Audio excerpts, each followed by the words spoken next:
Y en este caso hemos querido tocar este tema, ¿no? Como ser Cuba, centro de terrorismo.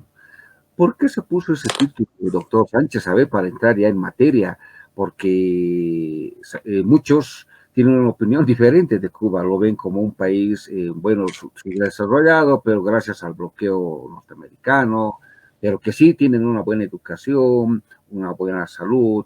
Eso es lo que nos han hecho ver los medios de comunicación, pero no como un centro del terrorismo. A ver, daremos curso a este a estos cuestionantes, por favor, doctor Sánchez. A ver, primero el marco de referencia de lo que es Cuba. Cuba es un país del Caribe, una isla, que desde hace 63 años está sometida a un régimen de dictadura, que fue instalado por lo que se denominó la Revolución Cubana, el 1 de enero de 1959, con la entrada de Fidel Castro a La Habana, y que después manejó durante décadas el discurso de que era una revolución para cambiar y para mejorar y para que los cubanos progresen. En ese marco de referencia lo que hay que mirar es la realidad objetiva. No solo 63 años después, que es hoy día el año 2022, sino podemos mirar la realidad objetiva un año después de la revolución, o de lo que llamaron revolución. Cuba estaba sometida a procesos sumarísimos en los cuales ciudadanos cubanos eran fusilados o condenados a 30 años de cárcel. La gente, a las pocas semanas de que tomó el poder este grupo castrista, empezó a abandonar la isla, y eso se ha convertido en una constante que, de nuevo, la realidad objetiva, lo que se ve, no lo que cuentan. Se ve hoy día que Cuba es un país en el cual la población no tiene derecho de ciudadanía, están presos dentro de la isla y lo que la gente quiere es irse. Pero además de estar presos dentro de la isla, hay gente que está físicamente presa y torturada. Hay que recordar que el año pasado, precisamente el 11 de julio, se va a cumplir en pocos días más un año, el pueblo cubano salió a las calles pidiendo libertad y pidiendo comida, lo que se representó en el gran mensaje de patria y vida. Y lo que hizo la dictadura cubana fue represión, fue violencia, fue detenciones indebidas y a partir de ese momento procesos. Entonces, en este marco de referencia de los juicios que repite la dictadura castrista a partir del 11 de julio de 2021, y lo que ha hecho a lo largo de los 63 años de dictadura, que ha sido un proceso de empobrecimiento permanente, un proceso de violencia, además, otra realidad objetiva. En la década de los 60 exportan guerrillas a todas partes, incluida Bolivia, donde mandan al Che Guevara, que es muerto por las Fuerzas Armadas de Bolivia en defensa de la patria. En la década de los 70 plagan América, toda Latinoamérica, guerrilla urbana y guerrilla rural, los Tupamaros, los Montoneros, el ELN, las FARC, el 8LN en el Perú, hasta la década de los 90 con la guerrilla de Sendero Luminoso y con el MRTA, y así en la década de los 80 se meten en narcotráfico. Fidel Castro ha sido el primer socio de Escobar Gaviria, que junto con el famoso narcotraficante boliviano Suárez, Roberto Suárez, hicieron una sociedad que fue destapada internacionalmente y que terminó con el fusilamiento del general Ochoa. Entonces, así llegamos al año 2022, en el cual estamos observando en Cuba juicios atroces, donde como no hay ningún derecho, y eso es una tiranía, los jóvenes y la población que salió el año pasado a pedir patria y vida, a pedir libertad y comida, está siendo objeto de juicios con los cuales se ejecuta este concepto de terrorismo de Estado. ¿Qué es el terrorismo de Estado? Vale la pena recordar la definición, Edwin. El terrorismo de Estado son los crímenes que se cometen desde el gobierno, o sea, es la forma de gobernar a través de la comisión de crímenes para generar miedo en la población civil, o sea, para aterrorizar a la población civil, de manera de lograr conductas que de otra forma no se conseguirían. Eso es terrorismo de Estado. Para que haya terrorismo de Estado tienen que cometerse los crímenes desde la función de gobierno, tienen que tener el elemento de generar miedo en la población con el propósito de buscar conductas de sometimiento y conductas de control que de otra manera no serían posibles. Y en eso estamos viendo en Cuba que por haber salido a marchar hay menores detenidos, hay líderes sociales que son hijos del proceso de lo que llaman revolución, porque la gente detenida tiene 25, 30, 35, 20 años, 16 años, han nacido en el castismo, se han educado en el castismo, como usted decía, los han adoctrinado al castismo, pero pese a eso no les gusta un régimen de tiranía y quieren libertad. Esa gente está siendo condenada a 10, 20, 25 años de cárcel. Y la utilización de jueces que son solamente títeres del régimen, que son solamente operadores de la represión, que son más bien verdugos, dando esas sentencias y mandando a la gente a la cárcel para asustar a la población, para meterle miedo a la población, para que no vuelva a salir ni a pedir comida, es el terrorismo de Estado que ahora se está practicando. Y cuando yo doy esa conferencia que usted ha comentado, que titula Cuba, el centro del terrorismo de Estado en las Américas, además de describir esto que le estoy diciendo, que es solamente topografía, esto no es análisis, esto es la descripción de lo que está mostrando el terreno. Esto es lo que todo el mundo ve y lo que se ve con la gente queriendo salir de Cuba en lanchas, en aviones, nadando, en bateas, en lo que pueda.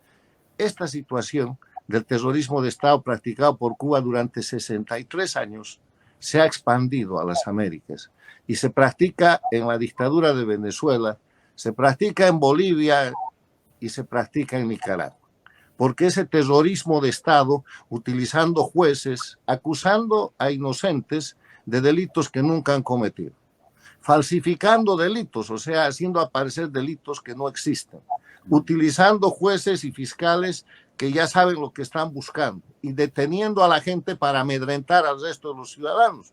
Usted tiene una cantidad de ejemplos en Venezuela, donde hay más de 300 presos políticos, en Nicaragua, donde han encarcelado a todos los candidatos a la presidencia para que Ortega diga que ha ganado la elección, y en Bolivia acabamos de verlo con la sentencia atroz contra la expresidenta interina Yanine Áñez, de 10 años, y mandos militares y jóvenes que están siendo juzgados y miembros de la Juventud Cochala y los detenidos como el ex dirigente cívico o el dirigente cívico Pomari de Potosí. Eso es terrorismo de Estado, porque con ese miedo mantienen en su lugar y en condición de oposición funcional a todos los demás cuyos nombres usted puede repetir y que son alcaldes, gobernadores, pero que están calladitos. Sí, es bastante crítico, ¿no? Este panorama que uno puede ver a grosso modo. Doctor Sánchez, cuando hablamos de Cuba, evidentemente 63 años de dictadura, ¿cuál ha sido el objetivo de irradiarse, ¿no? Por ejemplo, el tema del Foro de Sao Paulo. Han llegado a irradiar Venezuela. Venezuela pasamos en esos tiempos que se llamaban vientos de cambio, ¿no? En nuestro continente, que fueron de alguna manera recibidos bien, o sea, porque iban a cambiar supuestamente. Pero de ahí pasa a Ecuador, Bolivia, y una cadena de países que van tomando cuerpo con la ideología del socialismo del siglo XXI, pero también va cayendo. Pero ahora se está reestructurando, están actualizando, están mutando. Cuba, desde el inicio de su proceso de control violento del poder, que ellos llaman revolución, y que en verdad es una organización criminal, porque cometen todo tipo de delitos. Estos delitos que le acabo de describir como parte del terrorismo de Estado son crímenes de lesa humanidad. El terrorismo de Estado es crimen de lesa humanidad. Los apresamientos indebidos, las torturas, los fusilamientos que realizaban, la acusación en falso, el tener presos políticos, son crímenes de lesa humanidad. El mantener dominada como tiene a toda la población cubana, habiendo convertido la isla de Cuba en una cárcel, son crímenes de lesa humanidad. Entonces, esto es desde el principio. Fidel Castro planteó la necesidad de expandir su revolución para protegerse. y así lo empezó a hacer en la década de los 60. Los bolivianos lo sufrimos con la guerrilla del Che Guevara, que era un enviado de Fidel Castro. Los argentinos, los uruguayos lo sufrieron con los Tupamaros, los montoneros, de nuevo los colombianos con las FARC y el ELN, que son creaciones del castrismo. Entonces, todo eso se desarrolló en el marco de la Guerra Fría, incluido, y que en esto quiero insistir, el tema de la vinculación con el narcotráfico, porque hoy día Cuba, Venezuela, Bolivia y Nicaragua son narcoestados. Y quiero darle la definición de narcoestado para que no hayan dudas. Claro. Se conceptualiza narcoestado. El narcoestado es un neologismo, una palabra nueva, que viene de la palabra narcotráfico y del concepto de Estado. Y se define narcoestado como aquel estado en el cual los funcionarios de gobierno aprovechan sus condiciones y sus potestades que les dan condición de autoridad para favorecer o participar en el narcotráfico. Y Bolivia es un narcoestado porque el dictador Evo Morales, presidente de las 6 federaciones, lo que ha hecho es institucionalizar la coca ilegal e incrementar la producción de coca y de cocaína y dejar eso como parte de una especie de derecho en el narcoestado plurinacional que ha organizado y que ahora continúa con el gobierno de Arce Catacora.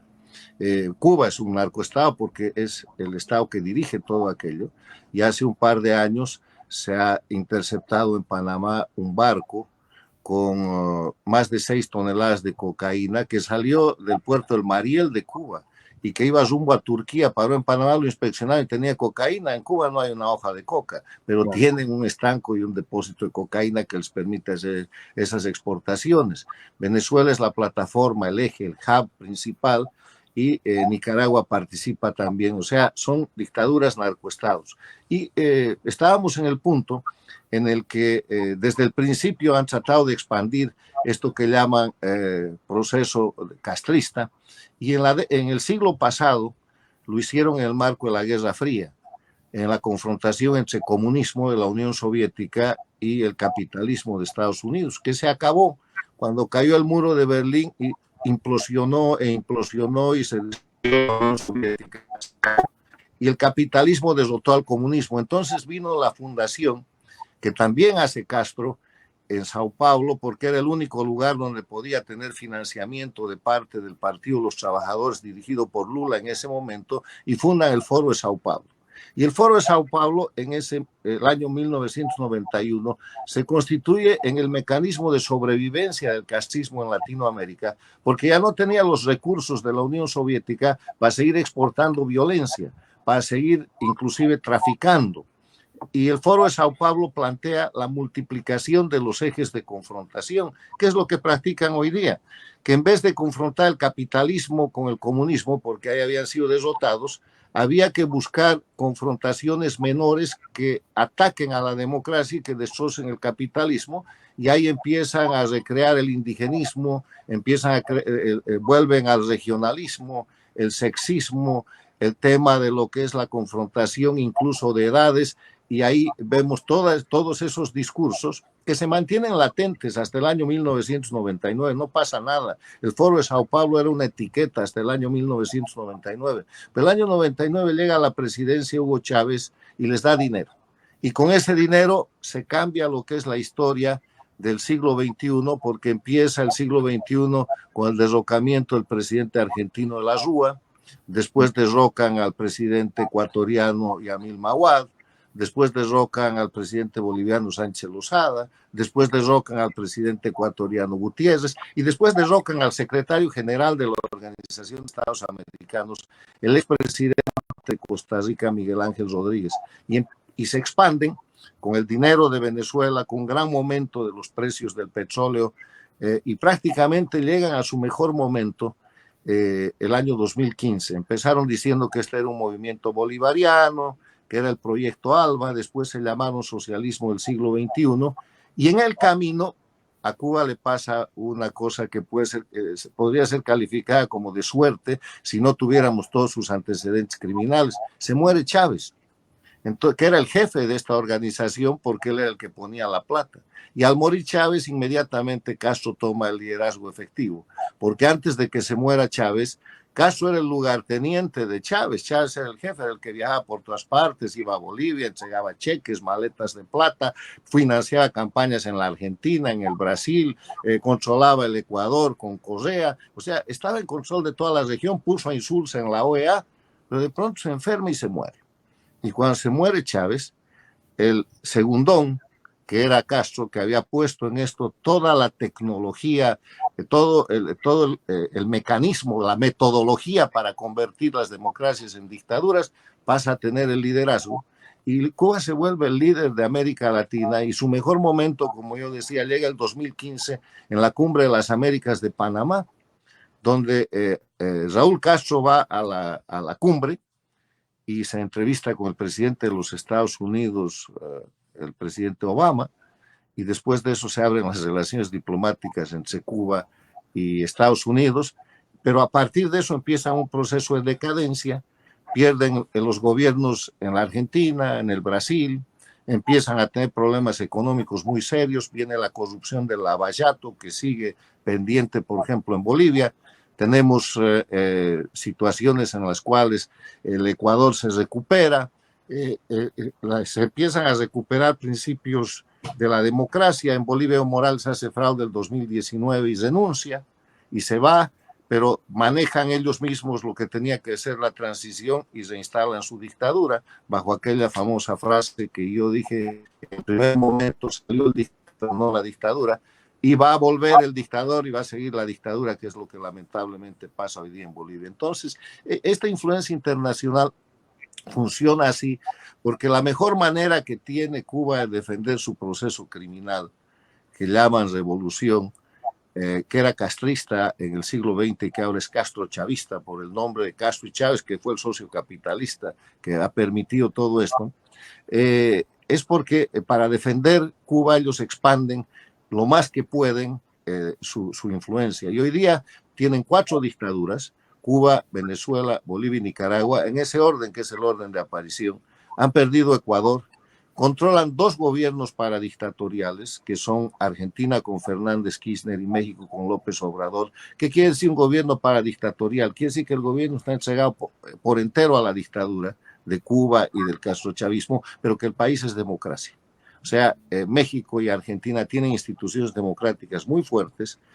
En un año y medio va a tener que entregar el poder Fernández Kirchner en la Argentina, lo mismo que en 2 años López Obrador en México. No han podido alterar el sistema institucional, no han cambiado constituciones, no han creado estados plurinacionales, o sea, son democracias con gobiernos paradictatoriales y han penetrado 3 presidencias.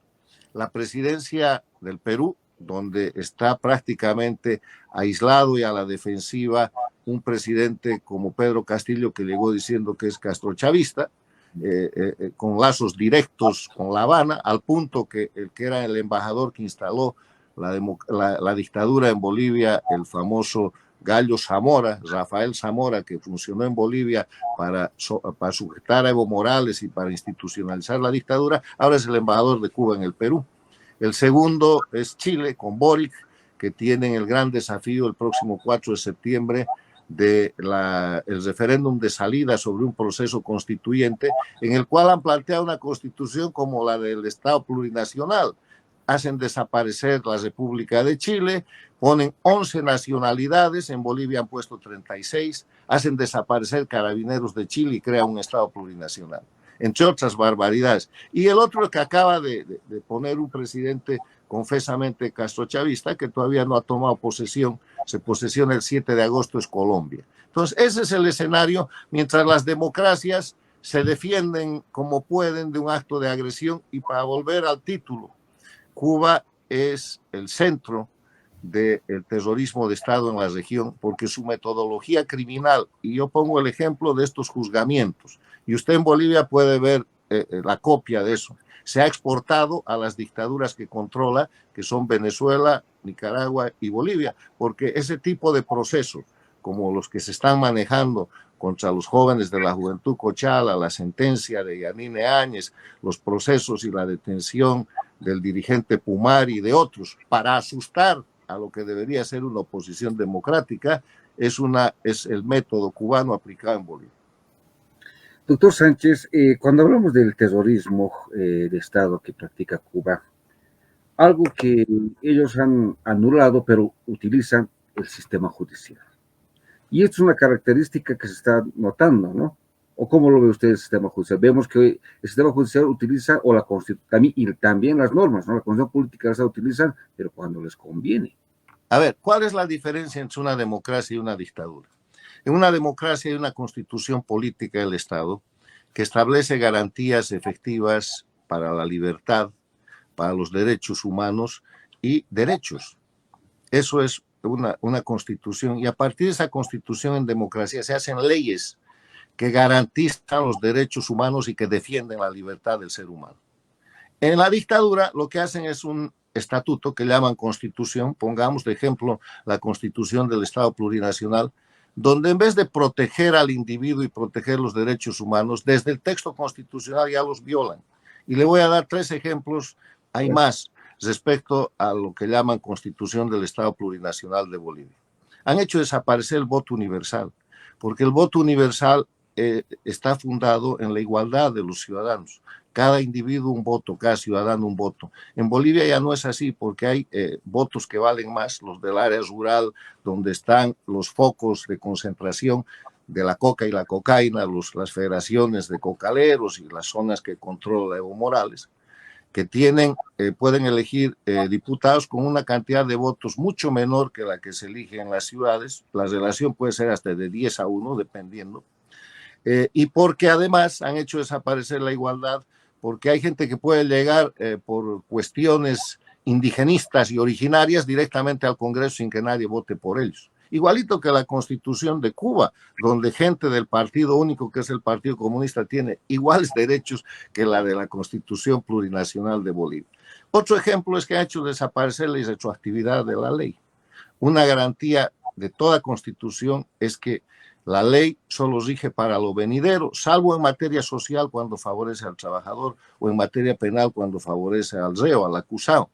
Le agregan copia de la Constitución de Venezuela y de Cuba en la Constitución Plurinacional de Bolivia, le agregan o en casos de delitos contra el Estado o crímenes graves. Entonces hacen una ley, que es la ley Marcelo Quiroga Santa Cruz, y todo se vuelve retroactivo. O sea, la retroactividad se acabó y con eso empiezan a perseguir a todo el mundo y aplican el terrorismo de Estado.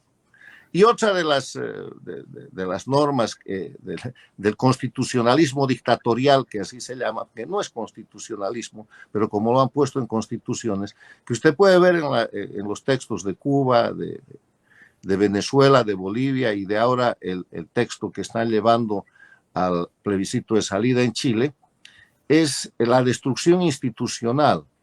Fuerzas Armadas, Policía, Banco Central, Contraloría General de la República, Defensoría del Pueblo, pasan a ser dependencias del Poder Central. O sea, se proclaman, pero en los hechos hacen desaparecer la separación e independencia de poderes y con todo eso hacen desaparecer otro elemento esencial de la democracia, que es el Estado de Derecho. Entonces, a partir de ese constitucionalismo dictatorial hacen leyes, que yo las llamo leyes infames. ¿Qué es una ley infame? Es una ley que se hace por todo el procedimiento normal, hacen un proyecto, los diputados votan, los senadores, qué sé yo, y promueven una ley que en vez de proteger los derechos humanos y la libertad del individuo y el sano juicio para hacer que la sociedad viva en paz, lo que hacen es violar los derechos humanos. Y le doy ejemplo. En Cuba, por ejemplo, hay una ley que es la de la condena por actividad predelictiva. La dictadura cubana se da el derecho de imaginar que un ciudadano está pensando conspirar y porque el régimen cree que el ciudadano está pensando, lo pueden acusar y meter preso. O sea, no tiene que hacer nada usted. Se llama sospecha predelictiva y está en el Código Penal.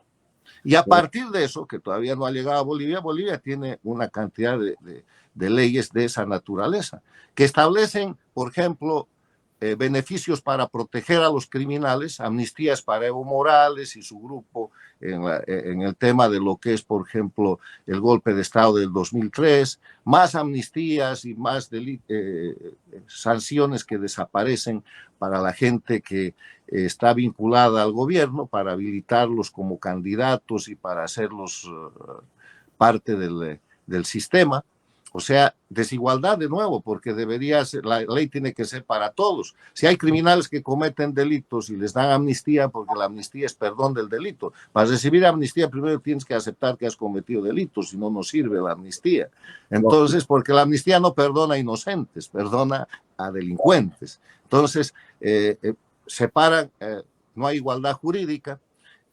Crean leyes donde se aumentan las penas, las sanciones penales a sanciones horribles, que es lo que están haciendo, por ejemplo, con los juicios en Bolivia para la gente que dice de la gran falacia, la gran mentira de que la denuncia de Evo Morales se ha convertido en golpe de Estado. Hacen leyes para mentir, para falsificar. O sea, están sosteniendo la mentira, que ya no es mentira, es delito de falsificación material e ideológica en acto público, de decir que Evo Morales no renunció y que le dieron un golpe de Estado, y llevan eso a tribunales, y con el miedo quieren convencer a todo el pueblo boliviano, la prensa incluida, de que ellos tienen razón. Entonces, en eso consiste la diferencia entre democracia y dictadura. En democracia hay derechos, puedes plantear un amparo constitucional, puedes acusar al juez prevaricador y lo puedes destituir y lo puedes llevar a la cárcel, puedes mostrar que hay corrupción y los corruptos van a la cárcel, y no como en el régimen de la dictadura de Bolivia, donde hemos visto que todas las mujeres, por ejemplo, vinculadas al entorno de Evo Morales, todas delincuentes, todas ricas, han pasado algunas por la cárcel, pero no hay ninguna recuperación económica para el país. Entonces, la diferencia es sustancial. Y ellos se quieren llamar democracias, pero no tienen ninguno de los elementos esenciales de la democracia, y usan el poder judicial. Esto es muy importante porque forma parte de su pregunta, Edwin. Usan el poder judicial como herramienta de represión. ¿Sabe? El problema en Bolivia no es la justicia. El problema es la dictadura. El otro día yo escribí un tuit sobre el que voy a escribir un artículo con el título que dice: no se trata de la politización de la justicia, se trata de la judicialización de la dictadura. El problema en Bolivia no es la justicia, es la dictadura, no hay Estado de Derecho. ¿Cómo usted va a reformar la justicia en un ambiente en el cual todos los jueces tienen que pasar por las listas del partido de gobierno, por las condicionalidades de someter la ley al poder central, donde no hay separación e independencia de poderes, y donde saben que van a usar la potestad judicial para aterrorizar a la gente, para perseguirla y para mantener indefinidamente en el poder y en la impunidad a la gente que detenta el poder cometiendo delitos? Entonces, no se trata, la reforma judicial que se plantea es un engaño. Y esta afirmación la hice como consecuencia de la declaración que resultó buena del comisionado de las Naciones Unidas, el doctor peruano que visitó Bolivia, que ha dicho que en Bolivia la justicia está intervenida y está politizada. Bien, pero eso es mirar el síntoma, tenemos que mirar la causa. El síntoma es una justicia manipulada por el gobierno, pero eso es por la causa de que no hay Estado de Derecho, no hay separación e independencia de poderes, hay violación de los derechos humanos, y eso quiere decir que hay dictadura. O sea, si le duele la cabeza a Edwin y yo solo le doy mejoral, no estoy curando. Si aquí hay un problema de que se están violando los derechos humanos desde el Poder Judicial y decimos reformemos el Poder Judicial, estamos dando mejoral. Lo que hay que hacer es preguntarse por qué, y el por qué es porque hay dictadura. Entonces hay que recuperar la democracia, y con la recuperación de la democracia, entre otras cosas, habrá una justicia más aceptable y ojalá independiente. A ver, gracias doctor, tenemos un mensaje de texto. Así es, licenciado, tenemos un mensaje para el doctor Berzaín que dice: a ver, doctor Berzaín, la izquierda, ¿por qué roba tanto dinero? Brasil, Argentina, Venezuela, Cuba, España, ¿dónde va tanta plata del pueblo? Gracias. Bueno, mire, el problema es que la corrupción existe en todas partes, es inherente al ser humano. Por eso la democracia establece mecanismos. Uno de los mecanismos contra la corrupción es la temporalidad en el ejercicio del poder. O sea, cuando se posesiona un presidente es un mandatario. ¿Qué quiere decir eso? Que ha recibido un mandato, un encargo del dueño del poder, que es el pueblo.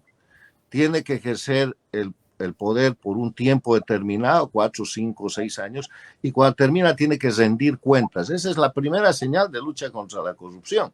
Pero además, en democracia existe la posibilidad de acusar a los corruptos y de recuperar el producto de la corrupción. No es negocio meter un corrupto a la cárcel 2 años y que se cargue con millones de dólares y no devuelva un centavo.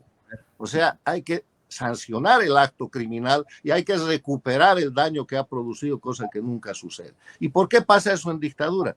Porque la dictadura es garantía de impunidad, porque como acabo de explicar, en dictadura desaparece el Estado de Derecho, desaparece la justicia independiente, la separación e independencia de poderes, y ellos tienen todos los mecanismos para justificar lo injustificable y vivir en la impunidad. Miren a Evo Morales.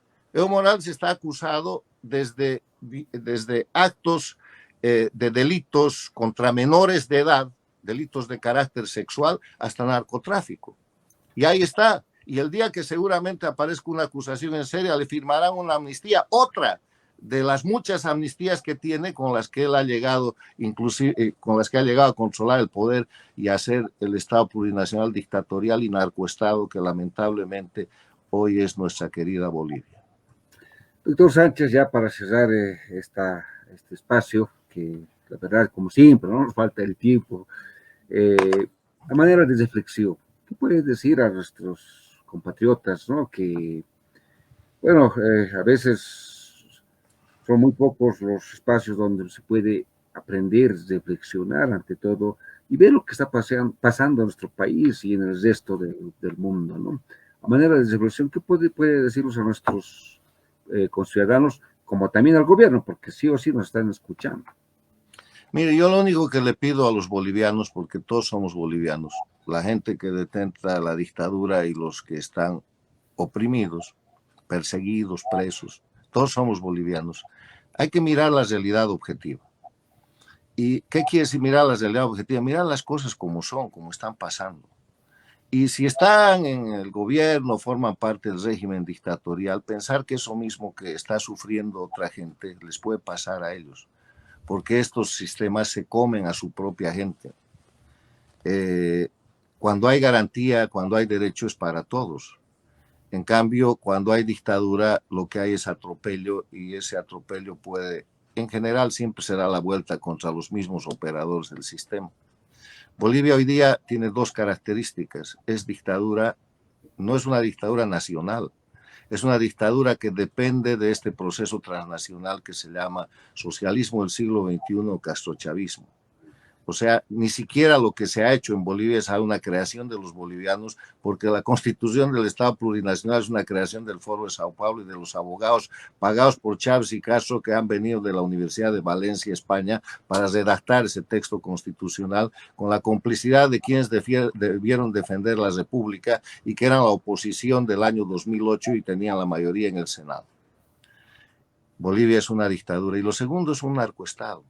Y las dos cosas afectan a la vida de los bolivianos, de todos los bolivianos, porque hay bolivianos que son presos políticos, hay cerca de 90 presos políticos. Habemos bolivianos que estamos en el exilio, hay cerca de 8.000 exiliados, solamente hay 3.000 solicitudes de asilo político en los Estados Unidos, el ACNUR certifica miles de gente perseguida.